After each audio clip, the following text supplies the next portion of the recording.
உலகெங்கும் நிறைந்திருக்கும் தமிழ் நேயர்கள் அனைவருக்கும் எமது மனமார்ந்த வணக்கம். நான் உங்கள் ஜோதிடர் அந்தியூர் சுதாகர், பாரம்பரிய முறை ஜோதிட ஆராய்ச்சியாளர். இன்று நாம் காணக்கூடிய தலைப்பு, துலாம் ராசி அன்பர்களுக்கு தன்னுடைய ராசிக்கு யோககாரகனாகப்பட்ட சனி பகவான் வக்ர நிலையை அடைந்து வரக்கூடிய ஜூன் மாதம் 29ஆம் தேதியிலிருந்து நவம்பர் மாதம் 15ஆம் தேதி வரைக்குமே இந்த காலகட்டங்கள் உங்களுக்கு இருக்கும். இந்த காலகட்டங்களில் கிட்டத்தட்ட 4.5 மாதத்துக்கு இந்த அமைப்பு உங்களுக்கு இருக்கும்.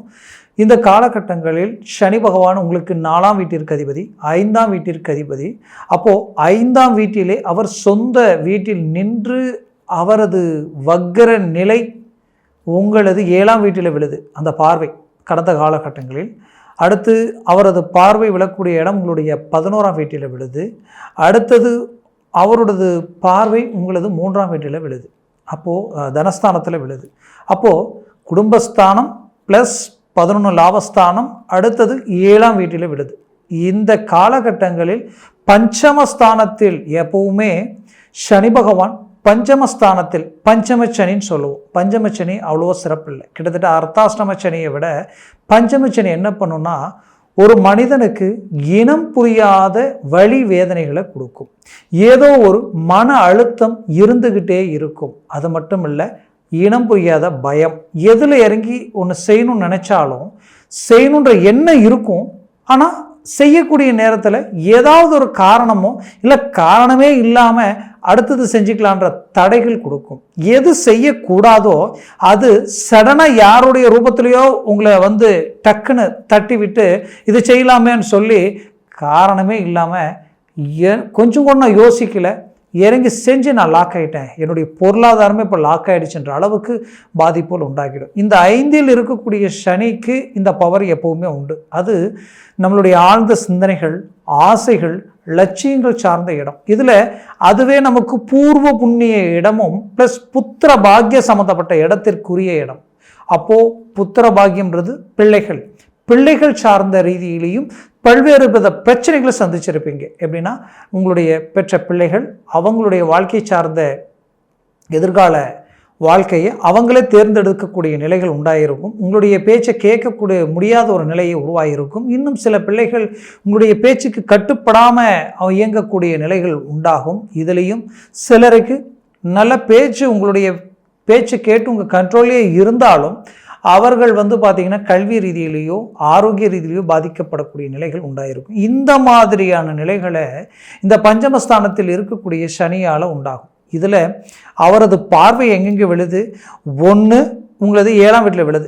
7ன்றது மனைவி சம்மந்தப்பட்ட இடம், பார்ட்னர்ஷிப் சம்மந்தப்பட்ட இடம். அப்போது இந்த இடத்துல இந்த பார்வை விழும் பொழுது கணவன் மனைவிக்குள்ளே இருக்கக்கூடிய அண்டர்ஸ்டாண்ட் பாதிக்கப்படக்கூடிய நிலையை உண்டாக்கிடும். அடுத்தது பார்த்திங்கன்னா பார்ட்னர்ஷிப் தொழில் சார்ந்த ரீதியில் இருக்கிறவங்களால தேவையில்லாத பிரச்சனைகள் உண்டாகும். இந்த பிரச்சனைகளால் பல்வேறு விதமான சிக்கல்களும் நெருக்கடிகளும் அவங்களே உங்களை பாதிக்கப்பட வைக்கக்கூடிய நிலைக்கு உண்டாக்கிடுவாங்க. அடுத்தது சொந்தம், பந்தம், உற்றார், உறவினர், பழக்க வழக்கம், இது எல்லாமே பாதிக்கப்படக்கூடிய நிலை. எங்கெங்கெல்லாம் நீங்கள் வரவு செலவு வச்சுருந்தீங்களோ, எங்கெங்கெல்லாம் கொடுக்கல் வாங்கல் ரீதியில் இருந்தீங்களோ, அந்த கொடுக்கல் வாங்கல் சார்ந்த ரீதி எல்லாமே பாதிக்கப்படக்கூடிய நிலை உருவாயிடும்.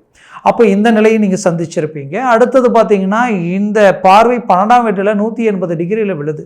எங்கே? சூரிய பகவானோட வீட்டில். அப்போ அந்த இடத்துல அங்கே விழும் பொழுது என்ன ஆகும்?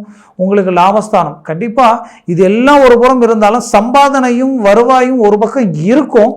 ஆனால் இந்த விதமான பஞ்சம பார்வை குடும்பஸ்தானத்தில் விழுது இல்லையா, தனஸ்தானத்தில், உங்களுடைய துலாமுக்கு 2ஆம் வீட்டில் விருச்சிகத்தில் விளக்கக்கூடிய இந்த பார்வையால் என்ன நடக்கும்னா, எவ்வளோ சம்பாதிச்சாலும் மிச்சம் வைக்க முடியாது.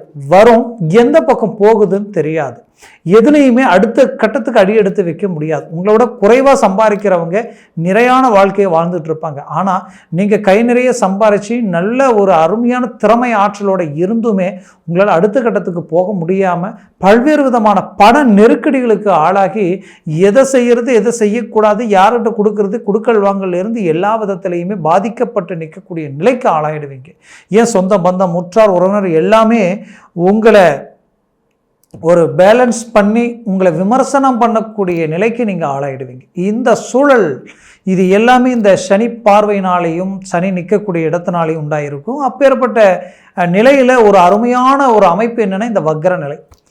இந்த வக்ர நிலை உங்களுக்கு இந்த சனி பகவான் தான் போகக்கூடிய இந்த பாதையில் அவர் தன்னுடைய நிலை மாறி, தன் இயல்பு நிலை மாறி அவருடைய வேகம் அதிகரித்து தன்னுடைய நிலை மாறி செய்யக்கூடிய ஒரு காலகட்டங்கள், தன்னுடைய பலனை தான் தரக்கூடிய கெடுபலனை மாற்றி ஒரு சுப பலனை உங்களுக்கு கொடுக்கக்கூடிய ஒரு காலமாக இது உங்களுக்கு அமையும்.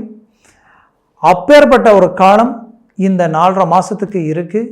ஜூன் 29 நவம்பர் 15 வரைக்குமே இந்த காலம். அப்போது நீங்கள் தயாராக இருக்கணும். இந்த காலகட்டங்களில் நம்ம பயன்படுத்தி நம்ம இலக்க தொழில் ரீதியில் மாபெரும் வளர்ச்சி அடையணும். பார்ட்னர்ஷிப் ரீதியில் இருக்கக்கூடிய பிரச்சனைகள் இந்த நேரத்தில் அமர்ந்து பேசினால் அது எதுவாக இருந்தாலும் தீரும். தொழில் ரீதியில் நீங்கள் குடுக்கல் வாங்கல் எங்கே வச்சிங்களோ அந்த இடத்துல இருக்கக்கூடிய பிரச்சனைகளை பேசி தீர்க்கலாம். நீங்கள் ஏற்றுமதி இறக்குமதி எங்கெங்கெல்லாம் கொண்டு வந்தீங்களோ அது எல்லாத்தையும் சரி செய்யலாம்.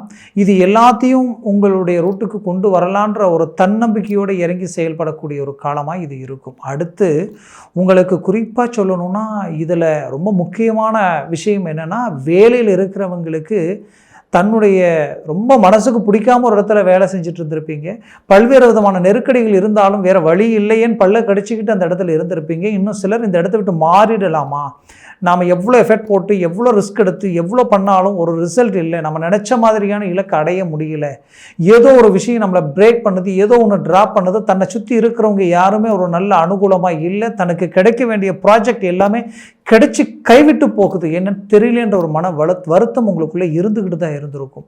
அதனால் இந்த வருத்தத்திலிருந்து மீண்டு வெளியில் வரக்கூடிய ஒரு காலமாக இது அமையும். ப்ரமோஷன் கை கெட்டி மிஸ் ஆகிருக்கும்.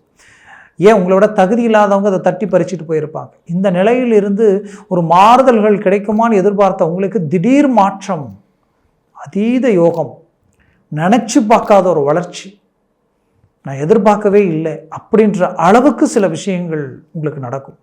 அந்த ஒரு அருமையான காலகட்டம் தான் இந்த சனி வக்கர நிலை. மனசில் வச்சுக்கிங்க. குறிப்பாக அரசு உத்தியோகத்தில் இருக்கிறவங்களுக்கு கிடைச்ச ஒரு அருமையான யோகம். இதுலேயும் குறிப்பாக பார்வை எங்கே விழுது, அவரது பார்வை உங்களது லாபஸ்தானத்தில் சூரிய பகவான் வீட்டில் விழுது.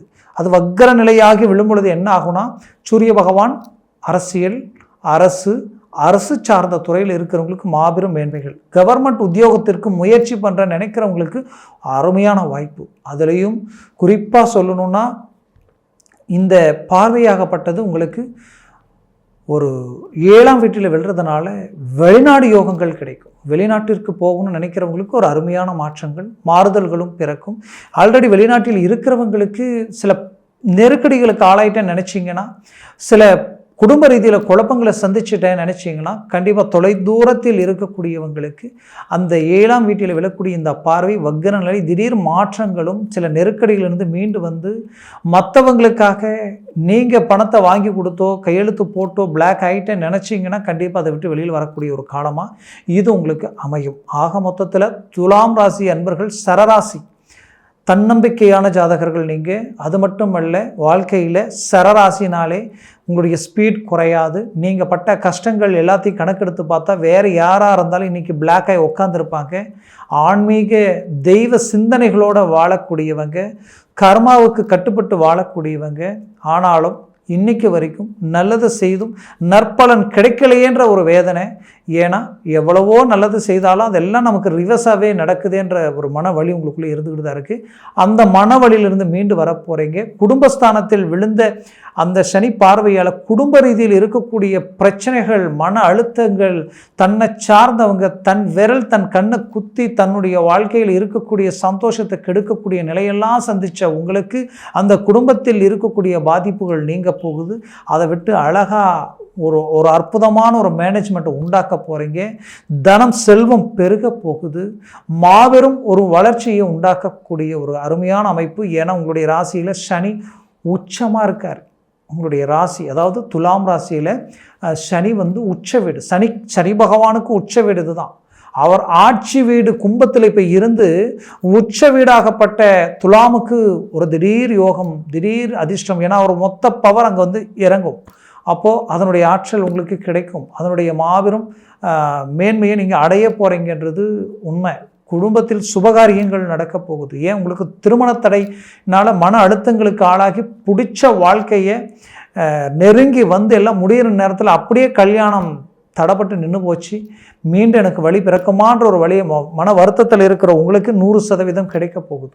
அந்த வாய்ப்புகள் உங்களுக்கு நடக்க போகுது. அதனால் முயற்சியை பலப்படுத்துங்க. உங்களுக்கு மீண்டும் ரீஎன்ட்ரி உண்டாக்க போகிறீங்க. ஒரு நல்ல இலக்கை அடைய போகிறீங்க. ஆரோக்கிய ரீதியில் குறிப்பாக சொல்லணும்னா உங்களுக்கு வயிறு சம்மந்தப்பட்ட பிரச்சனைகளை சந்திச்சிருப்பீங்க. அடிவயிறு பாதிப்புகள் எல்லாமே கடந்த காலகட்டங்களில் கொடுத்துருக்கும். இன்னும் சிலருக்கு பின்னாடி முதுகில் இருந்து ஆரம்பித்த பிரச்சனை கிட்டத்தட்ட முட்டி முழங்கால் குதிகால் வரைக்குமே அந்த பாதிப்புகள் போயிருக்கும். சிலருக்கு கழுத்துக்கு மேலே பின் நரம்பு சார்ந்த பாதிப்புகளை சந்திச்சிருப்பீங்க. அப்போ இந்த பிரச்சனைகளிலிருந்து மீண்டு வரக்கூடிய ஒரு காலமாக இந்த காலங்கள் உங்களுக்கு அமையும். குடும்ப ரீதியில் தாய் தந்தையினுடைய அனுகூலத்தை பெறுவீங்க. பெற்ற பிள்ளைகளுடைய ஆதரவு உங்களுக்கு கிடைக்கும். நீங்கள் எடுத்து வைக்கக்கூடிய ஒவ்வொரு அடியும் உங்களுக்கு சக்ஸஸாக அமையும். அப்போது சனி பகவான் தனது முழு ஆற்றலோடு உங்களுக்கு கிடைக்கக்கூடிய ஒரு அருமையான மேன்மைகளை உண்டாக்கி கொடுப்பார். நல்ல ஒரு விஷயத்தை புரிஞ்சுக்குங்க. குரு கொடுத்தாலும் சுக்கிரன் கொடுத்தாலும் ராகு கொடுத்தாலும் சனி கெடுப்பார். அந்த பவர் சனி பகவானுக்கு மட்டும்தான் இருக்குது. ஆனால் சனி பகவான் கொடுத்தால் எவர் கெடுப்பார்னு சொல்லுவாங்க. அந்த மாதிரி சனி கொடுக்க ஆரம்பித்தா யாராலையும் எதுவுமே தடுக்க முடியாது. இப்போது அவர் கொடுக்கக்கூடிய ஒரு சூழலை உண்டாக்குகிறார். அந்த காலகட்டங்களை சரியாக பயன்படுத்திக்கிங்க. ஆனால் வண்டி வாகனங்களில் செல்லும்போது கவனம் வேணும். அடுத்து உதவி செய்தாலும் நல்லது செய்தாலும் யாருக்கு செய்யணுமோ அவங்களுக்கு மட்டும் செய்யுங்க. அதை நல்லா பார்த்து செய்யணும். அதனால் சில பாதிப்புகளை சந்திச்சிடக்கூடாது. நீங்கள் அடுத்தது ஜாமீன் கையெழுத்து போடுறது, இந்த மாதிரியான சில விஷயங்கள் செய்கிறதுல ரொம்ப கேர்ஃபுல்லாக டீல் பண்ணுங்கள்.